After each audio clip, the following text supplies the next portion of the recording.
This is practice test number 1, and in this video we are going to answer question 3, letter D. In a previous video on question 3A we filled in the contingency table, and here we have all of the numbers for that contingency table, and we're going to be using this to answer the questions from letter D. What we're going to be doing is converting all of these numbers into percentages of the column totals. If we look down to letter D, here we're asked to construct a contingency table based on column percentages, round to the nearest tenth, and answer the following question. So the key word here is column percentages, which means we're going to take the numbers from the original contingency table in letter A and convert them to percentages of the column totals. So if I go back to letter A, here is my original contingency table, and I'm going to take all of these data points in the table, convert them into percentages of the column total. So for example, I am told here I have 188 men who said yes, they enjoy shopping. I would take that 188 and divide it by the column total, 508, and multiply it by 100.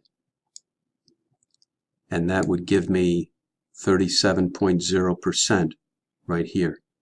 37.0% of men said yes, they enjoyed shopping. And then I would do the same thing for the other data points.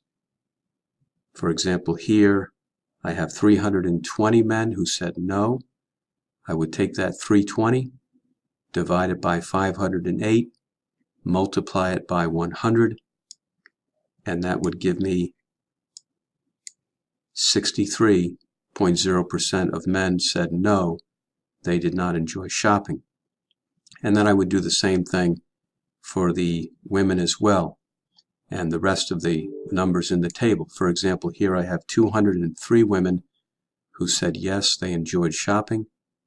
I would divide that by 344, multiply by 100, and I would get 59.0% of the women said yes, they enjoyed shopping.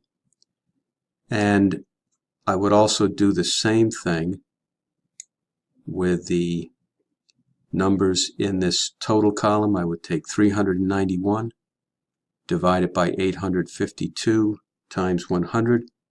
That would give me 45.9, and 461 divided by 852 times 100. That would give me 54.1%, and you can see those numbers right down here. So the rest of the table will be filled in that way, and of course down at the bottom we have the totals are always 100 for the row totals at the bottom. For example, right here I had a total of 508 divided by 508 would give me 100, and the same for the women, and the same for the total here. And now I'm ready to answer the question. Given a person is a male, what is the probability he does not enjoy shopping? Given a person is a male, that means I'm looking at the male column here, and what is the probability he does not enjoy shopping? The answer is right here, 63%, 63.0% of the men said they did not enjoy shopping.